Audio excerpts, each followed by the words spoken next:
Assalamualaikum warahmatullahi wabarakatuh. Bismillahirrahmanirrahim. Ashhadu an la ilaha illallah wa ashhadu anna Muhammadar Rasulullah. Allahumma salli ala Sayyidina Muhammad wa ala ali Sayyidina Muhammad. Rabbi shrah li sadri wa yassir li amri wahlul 'uqdatam min lisani yafqahu qawli. Amin. Bismillahirrahmanirrahim. Salam hormatku, salam ta'zimku, salam kasih sayangku buat para sahabat-sahabatku tercinta, baik yang ada di dalam ataupun yang ada di luar negeri. Dan tak lupa pula salam hormatku, salam takzimku buat Gus Baha yang telah memberikan pencerahan khususnya dengan judul Nikmatnya Tauhid.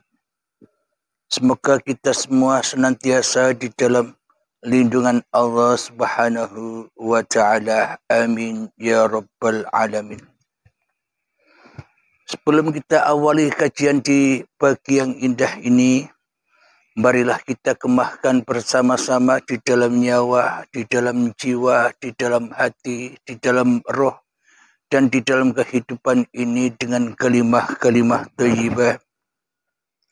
Subhanallah walhamdulillah wa la ilaha illallah wallahu akbar wa la hawla wa la quwwata illa billahil aliyil azim. Alhamdulillahirabbil alamin. Kajian di pagi yang indah ini kita unggah, kita kaji, yakni tentang nikmatnya tauhid yang telah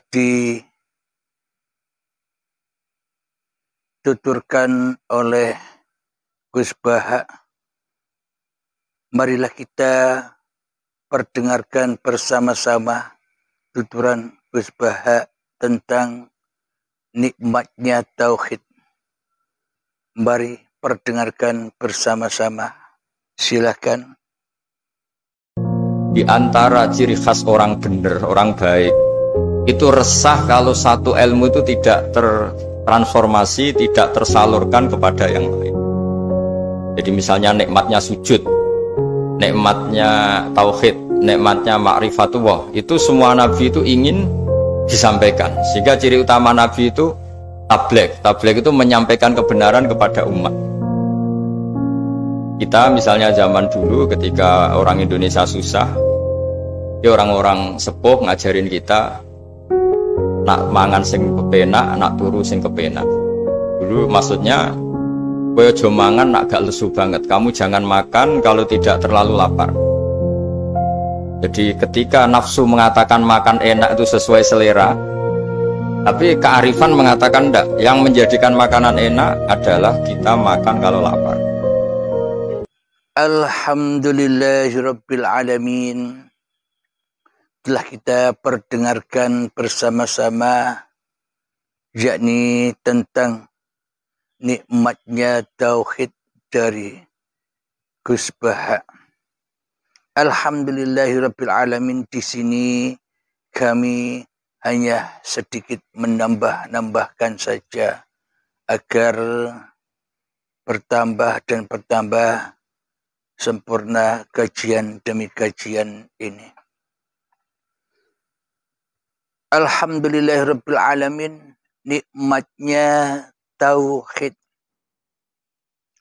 Jadi bila kita mendengar tentang babakan tauhid, nikmat tauhid, nur tauhid, pasti kita sudah menyadari, sudah tahu, tidak asing lagi bahwa tentang tauhid ini babakan ketuhanan.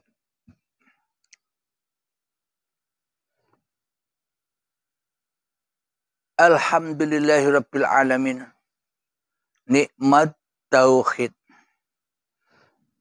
Bagaimana mungkin kita bisa menikmati tauhid? Bagaimana mungkin kita bisa menikmati Allah? Sementara yang kita tauhidkan selama ini di hati kita, wujud kita sendiri yang kita tauhidkan.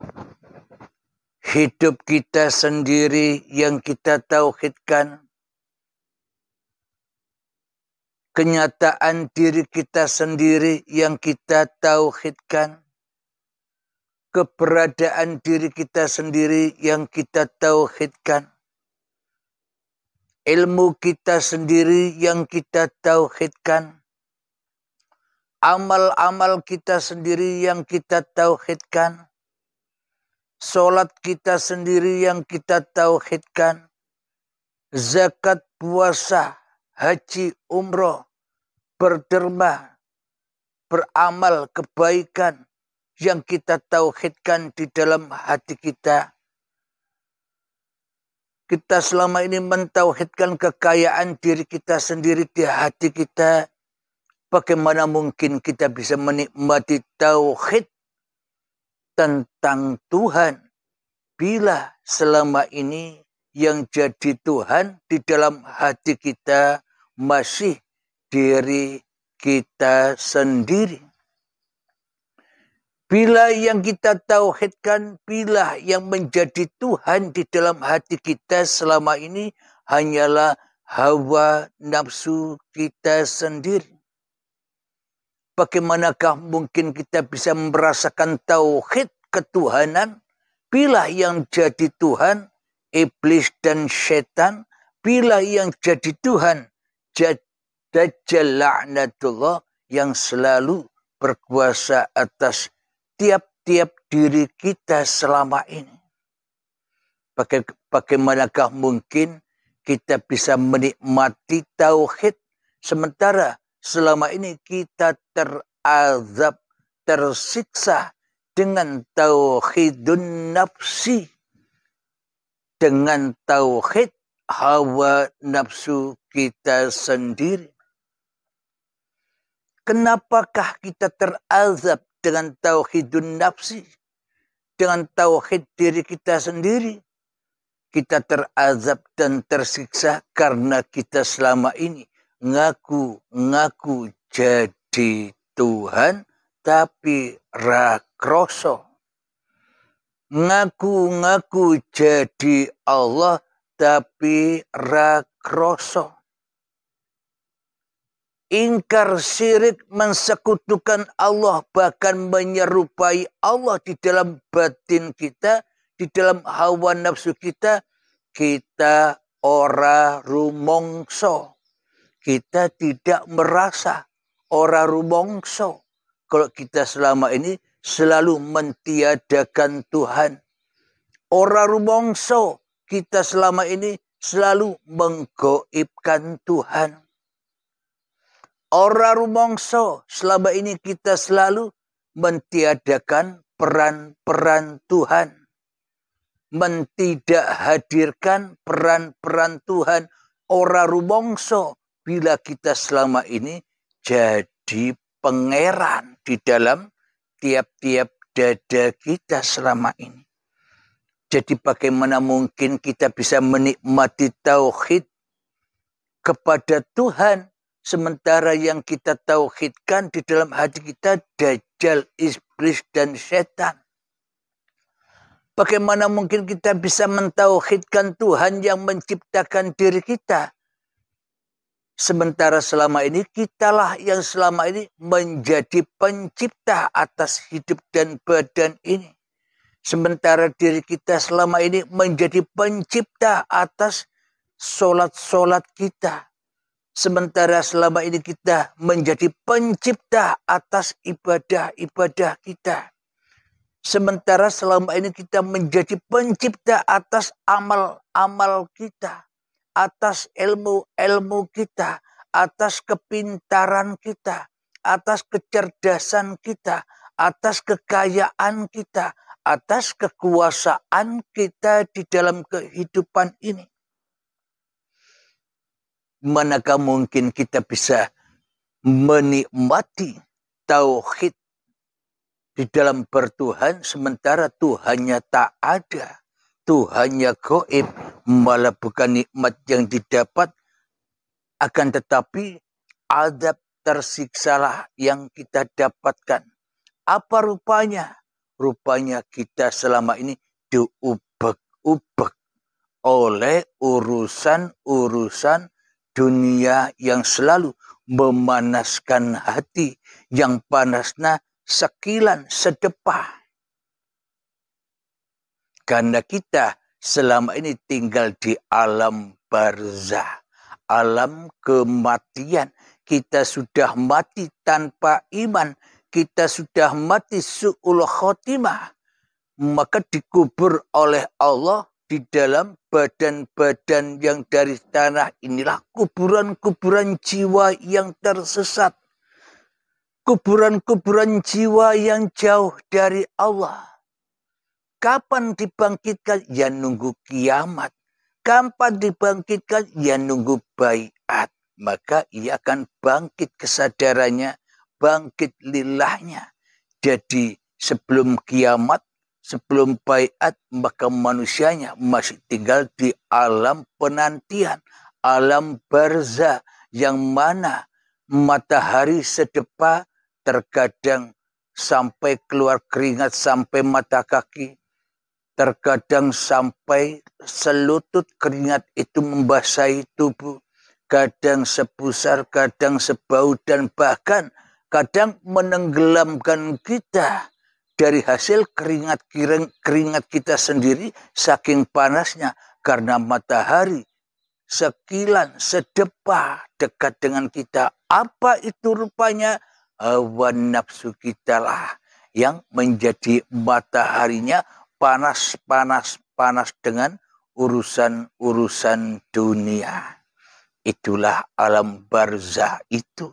Ala penantian menunggu kiamat. Karena manusia di dalam hatinya tak ada iman walaupun sebiji darah. Kecuali imannya hanyalah kepada hawa nafsunya sendiri. Imannya hanyalah kepada iblis dan setan yang dijadikan sebagai pemimpin-pemimpin di hati kita. Maka bagaimana mungkin kita bisa menikmati tauhid Allah sementara kita yang jadi Allah selama ini di dalam hati kita. Inilah kematian itu di sisi Allah. Matinya jiwa. Ora sadarnya manusia bahwa manusia itu hanyalah makhluk. Hanyalah ciptaan. Alhamdulillahirabbil alamin. Sebelum kita lanjutkan, marilah kita berlatih dulu untuk menghening-heningkan diri kita di hati kita. Bismillahirrahmanirrahim. Mengheningkan cipta. Mulai, silahkan.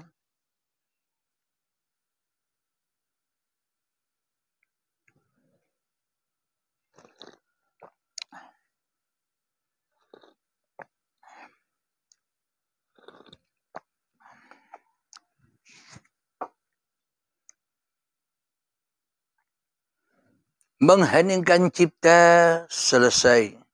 Alhamdulillahirabbil alamin. Melanjutkan di dalam alam barzah itu manusia sama-sama telanjang. Manusia sama-sama terbuka auratnya.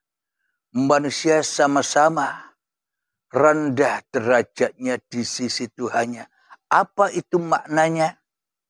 Di alam barzah manusia telanjang dan jatuh martabatnya di sisi Allah karena terkena sinar matahari yang sedepa sehingga keringat-keringatnya membasahi atau bahkan menenggelamkan dirinya sendiri. Apa maknanya? Di alam barzah itu telanjang dan terbukanya aurat-aurat manusianya. Di dunia ini manusia sibuk hari-harinya, detik-detiknya dengan perkara-perkara urusan dunia. Hatinya selalu mensekutukan Allah dengan dunia. Hatinya selalu mensekutukan zikir kepada Allah, tapi disekutukan, tapi disirikkan, tapi disesatkan, hanya berzikir, hanya ingat dunia saja. Itulah yang dimaksud telanjang bulat dan terbuka aurat-aurat kemanusiaannya, aurat-aurat hawa nafsu manusianya. Jadi telanjang bulat terbuka auratnya. Ketika manusianya jadi Tuhan di dalam hatinya, ketika manusianya menyerupai Allah di dalam hatinya, dan ketika di dalam hatinya Allahnya gaib, itulah matinya jiwa, itulah alam barzah, dan itulah terbukanya aurat-aurat manusia dan diazab manusia di dalamnya. Kapan itu terjadi? Sudah terjadi saat ini bagi orang-orang yang belum mati, orang-orang yang belum kembali, orang-orang yang belum berbaiat, orang-orang yang belum ketemu mati sebelum mati. Alhamdulillahirabbil alamin. Mari kita buka bersama-sama di dalam surat Thaha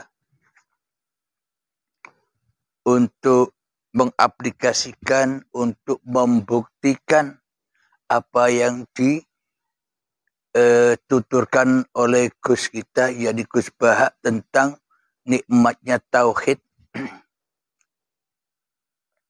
agar saya dan kita semua sama-sama tahu apa yang dituturkan Gus Baha tentang nikmatnya tauhid. Di dalam surat Thaha ayat yang ke-14. A'udzu billahi minasyaitonir rajim. Bismillahirrahmanirrahim.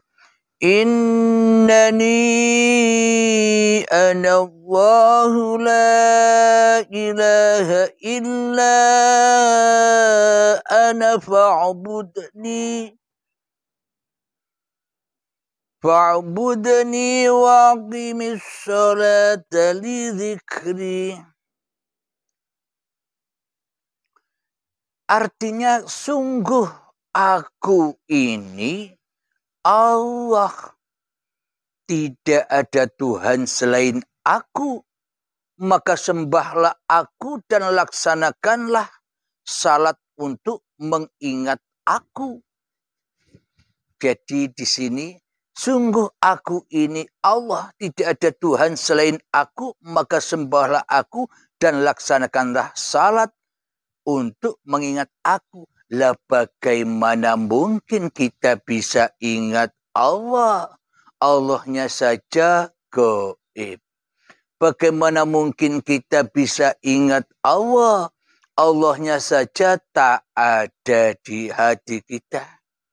Bagaimana mungkin kita bisa ingat Allah sementara kita hanyalah mengingat hawa nafsu diri kita sendiri di hati kita. Kita hanya ingat aku kita sendiri di hati kita. Kita hanya ingat diri kita sendiri di hati kita. Kita hanya ingat iblis dan setan. Kita hanya ingat Dajjal dan kenikmatan-kenikmatannya saja di dalam hati kita selama ini. Bagaimana mungkin kita bisa ingat kepada Allah? Jadi kenikmatan ingat kepada Allah itu diawali kita harus paham dulu rukun iman. untuk bisa menikmati kenikmatan kepada Allah itu harus paham dulu rukun Islam.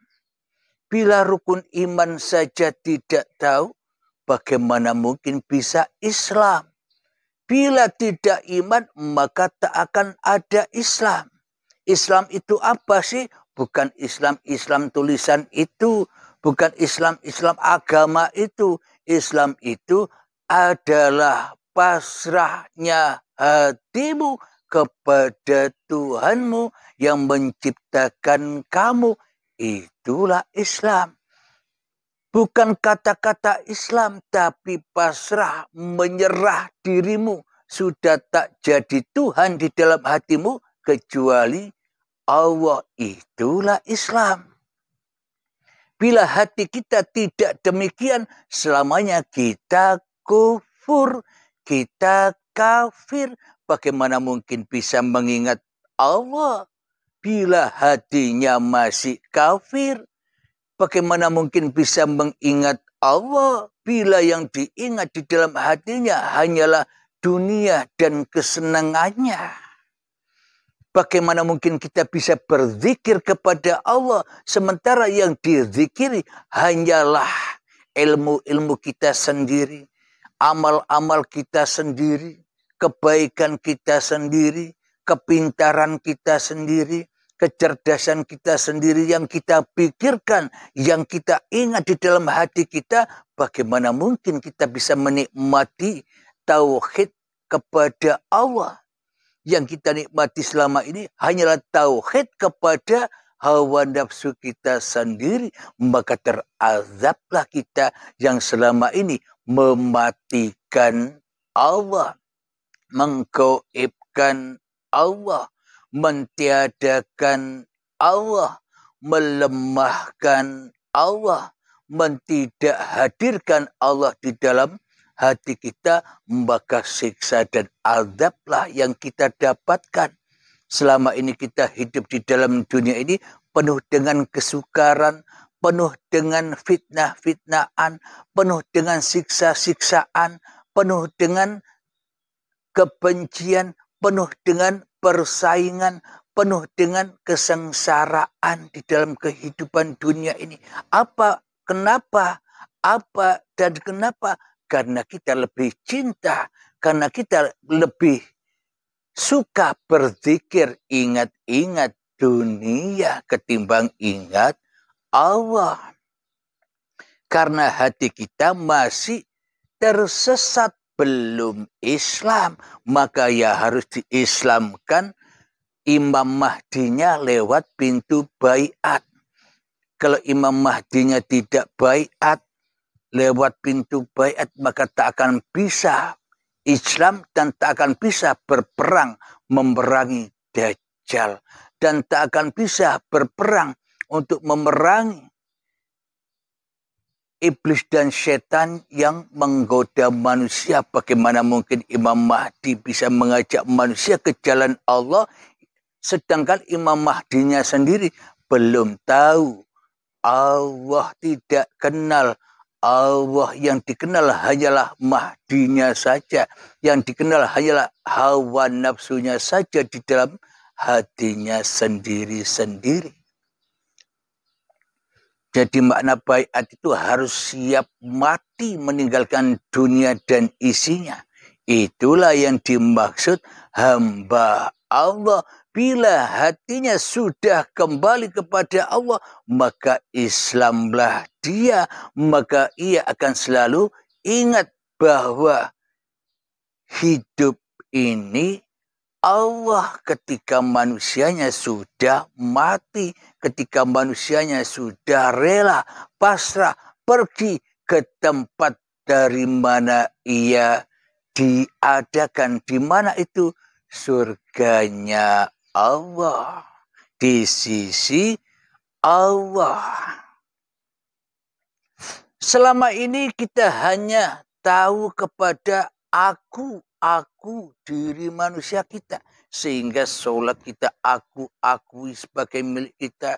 Sehingga ibadah kita aku akui sebagai milik kita. Sehingga kehidupan dunia, kekayaan, kepintaran, kecerdasan, ilmunya, amalnya, semuanya kita aku akui sebagai milik kita. Bagaimana mungkin akunya Allah terwujud sementara aku manusianya di dalam hati kita masih jadi Tuhan, masih jadi Allah, masih jadi penguasa daripada Allah di dalam hati kita. Takkan pernah bisa berzikir, kita takkan pernah bisa berzikir kepada Allah selagi Tuhan, selagi hawa nafsu ini masih ngaku-ngaku jadi Allah. Ketika hawa nafsu ini masih ngaku-ngaku ada, wujud, hidup, maka takkan pernah bisa berzikir kepada Allah walaupun sebiji zarah. Lalu bagaimana mungkin bisa menikmati tauhid kepada Allah bila yang ditauhidkan hanyalah hawa nafsune dewe selama ini. Maka untuk merasakan nikmatnya tauhid ya harus iman dulu. Bukan iman-imanan tapi iman sungguhan. Apa iman itu? Iman yang sungguh-sungguh iman itu yakni hakul yakin. Dari yakin kepada ainul yakin dan berlanjut kepada hakul yakin. Menyaksikan dengan benar-benar menyaksikan bahwa tiada Tuhan selain Allah. Bila masih ada diri kita, bagaimana mungkin kita bisa menyaksikan Allah? Sementara kita hanya menyaksikan diri kita sendiri yang wujud menjadi Tuhan selama ini. Maka tak akan pernah bisa menikmati tauhid billah. Kita lanjutkan ayatnya. Jadi aku yang selama ini ada di dalam hati kita kan masih aku, hawa nafsu. Aku iblis dan setan. Akunya dajjal yang bermata satu. Yakni yang dipandang hanyalah urusan-urusan hawa nafsu dan dunia saja. Yaitulah surga yang kita harap-harapkan selama ini. Surganya dajjal. Yakni kenikmatan-kenikmatan serba dunia. Ternyata yang kita harap-harapkan surganya dajjal, bukan surganya Allah. Kalau surganya Allah sudah lepas total jenderal hatinya dengan dunia, dengan belenggu-belenggunya. Maka ia pulang dengan barokah, dengan buruknya miber, terbang menuju Tuhannya. Dengan rela dan ridho, orang-orang yang seperti inilah yang bisa menikmati tauhid lillahi ta'ala. Hati selalu mentauhidkan Allah daripada mentauhidkan dirinya sendiri. Hati selalu mengadakan Allah daripada mengadakan dirinya sendiri. Hati lebih menghadirkan Allah daripada menghadirkan dirinya sendiri di hatinya. Itulah orang-orang yang bisa menikmati tauhid. Kenapa? Karena orang-orang itu sudah kembali di sisi Allah dari sisi manusianya. Itulah yang disebut akunya Allah bila aku manusianya sudah mati.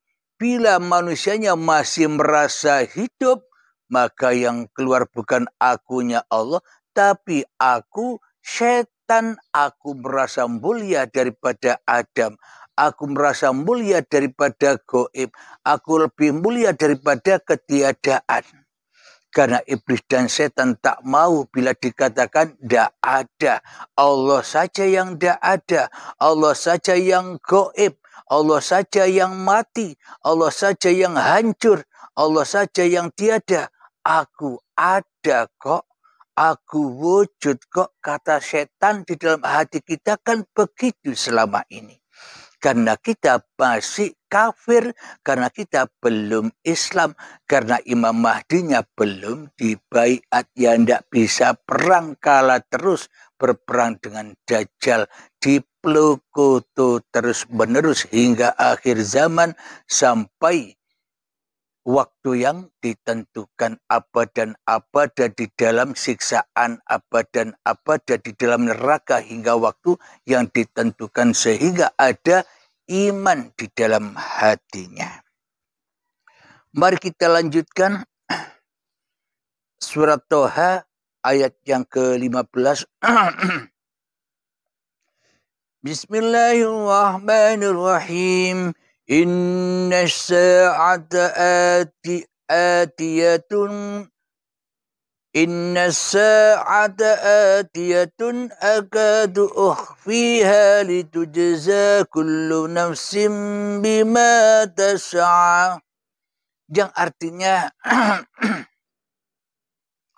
sungguh hari kiamat itu akan datang. Aku merahasiakan agar setiap orang dibalas sesuai dengan apa yang telah dia usahakan. Jadi hari kiamat itu rahasia Allah. Jadi Imam Mahdi dibaiat pun itu juga rahasia Allah. Tiap-tiap hati manusia dirahasiai Allah. Siapa saja yang dikehendaki, siapa saja yang diberi petunjuk oleh Allah, ialah akan menemukan kiamatnya, ialah akan menemukan baiatnya, ialah akan menemukan kematiannya. Kematian, kepasrahan, kerelaan, kembali kepada akunya Allah, itulah mengkiamatkan aku diri manusianya, agar menjadi Al-Mahdi, agar terang benderang petunjuk-petunjuk Allah, agar terang benderang tuntunan-tuntunan Allah di dalam benak hati para kekasih-kekasih Allah. Jadi kiamat itu bukan kiamat yang kita terka selama itu. Itu kan kiamat-kiamat bayangan. Kiamat-kiamat yang angen-angen. Sesungguh-sungguhnya kiamat itu ketika dirimu sudah tak ada lagi di dalam hatimu, itulah kita sudah menempuh kiamat. Bila kita masih ada dan melihat dunia ini, ya belum kiamat, kita masih disiksa, diazab, ditakut-takuti oleh dunia yang kita cintai ini selama ini. Ayat yang selanjutnya surat Toha yang ke-16, ayat yang ke-16. Fala yasuddannaka anha man la yu'minu biha wattaba'a hawahu fatarda. Yang artinya, maka janganlah engkau dipalingkan dari kiamat itu oleh orang yang tidak beriman kepadanya dan oleh orang yang mengikuti keinginannya yang menyebabkan engkau binasa. Cocok sudah dengan yang dijelaskan di atas tadi. Apa maknanya orang binasa itu? Orang binasa itu orang yang masih mentuhankan dirinya sendiri daripada mentuhankan Allah. Siapa orang binasa itu? Orang yang mewujudkan dirinya sendiri di hatinya daripada mewujudkan Allah di dalam hatinya.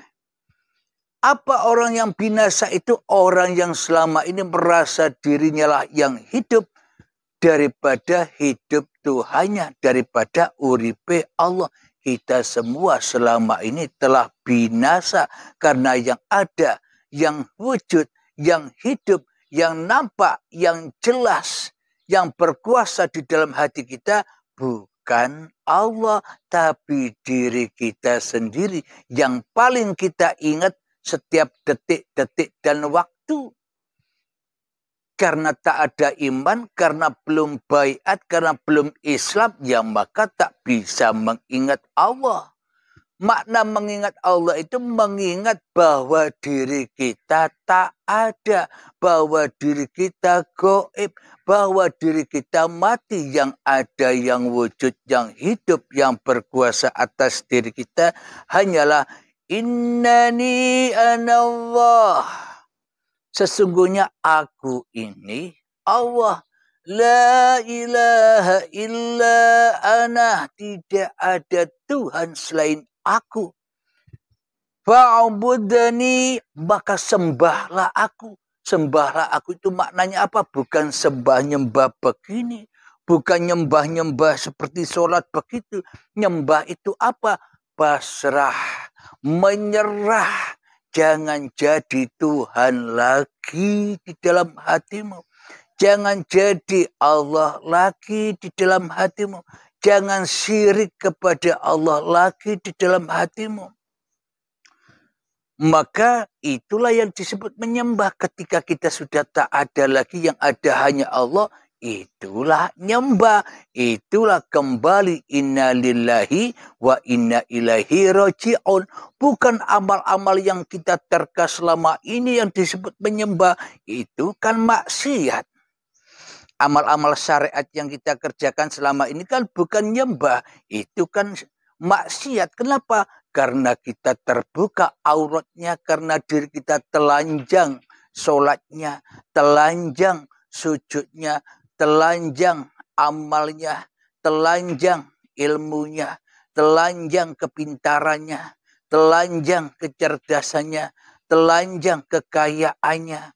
Telanjang kemuliaan dan kebanggaannya, maka itulah azab, itulah siksa, dan itulah kemaksiatan yang agung. Kenapa? Inna syirka la dzulmun azim. Sesungguhnya syirik itu adalah dosa yang besar.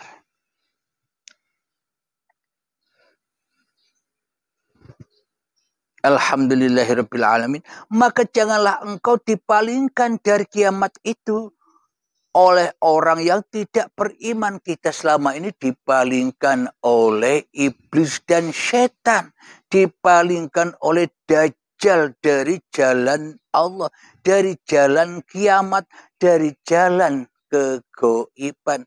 Kita diutus iblis, kita diutus setan, kita diutus dajjal. Bilanglah di dalam hatimu, kamu itu wujud, kamu itu ada, kamu itu nyata, kamu itu hidup, kamu itu kuasa. Allah lah yang tak ada, Allah lah yang gaib, Allah lah yang mati, Allah lah yang tidak hadir, Allah lah yang tidak bisa apa-apa. Engkaulah yang bisa apa-apa, kata iblis dan setan, kata dajjal laknatullah, karena kita sudah berada di dalam surganya dajjal. Karena kita selama ini menjadi utusan-utusan, menjadi rasul-rasulnya, menjadi pesuruh-pesuruhnya, dajjalnya hawa nafsu kita sendiri selama ini. Maka kita selalu dipalingkan kepada Allah. Kalau kita tidak tahu Allah, maka bagaimana mungkin kita bisa berzikir? Sementara yang kita zikiri hanyalah diri kita sendiri. Ya, yang dizikiri, kita nyembah, kita sholat, kita beramal, kita tahajud, kita duha, kita puasa, kita zakat, kita haji dan umroh. Kita bisa beribadah dan kita merasa punya ilmu menghadapnya. Ingatnya bukan kepada Allah, tapi ingatnya menghadap kepada dajjal, kepada iblis dan setannya selama ini di dalam hatinya. Karena ia tersesat dari jalan kiamat, ia tersesat dari jalan baiat, ia tersesat dari jalan kematian. Kematian yang syahid, mati demi Tuhannya. Mati penyaksian diri manusianya demi kebangkitan menyaksikan Tuhannya. Itu Itulah yang membuat manusia binasa dan terbuka auratnya karena selalu mengikuti keinginan-keinginan hawa nafsunya. Itulah siksa itu. Bagaimana mungkin kita bisa menikmati tauhid kepada Allah sementara kita masih ada.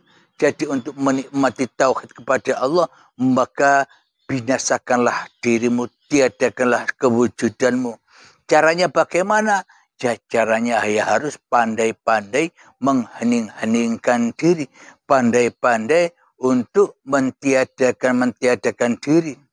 Dan kalau bisa Anda mencari guru atau mursyid yang bisa melepaskan hawa nafsu Anda dari Anda sendiri.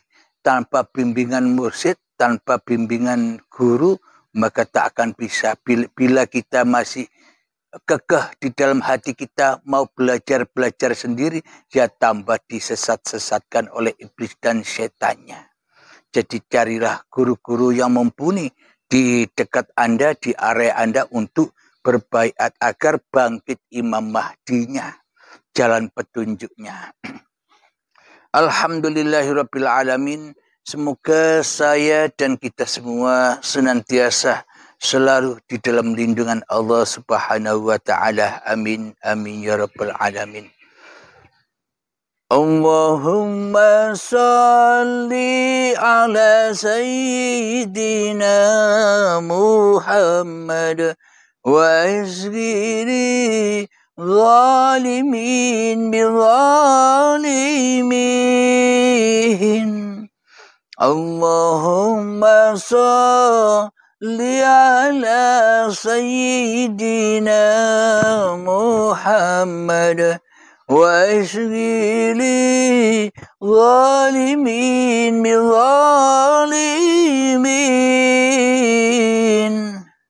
wa awrijna min bainihim salimin wa ala alihi wa sahbihi ajma'in. Alhamdulillahi rabbil alamin. Allahumma ya qadiyal hajat, Allahumma ya mujibad da'wat, Allahumma ya rafi'ad darajat, Allahumma ya muhillal muskilat, Allahumma ya syafiyal amrad, Allahumma ya kafiyal muhimmat, Allahumma ya dafi'al baliyat, Allahumma akhtim lana bil iman, Allahumma akhtim lana bil islam, bijahi sayyidil mursalin. Rabbana atina fid dunya hasanah wa fil akhirati hasanah wa qina adzabannar. Wa sallallahu ala sayyidina Muhammad wa ala alihi wa sahbihi wa sallam. Walhamdulillahi rabbil alamin. Akhirul kalam. Assalamualaikum warahmatullahi wabarakatuh.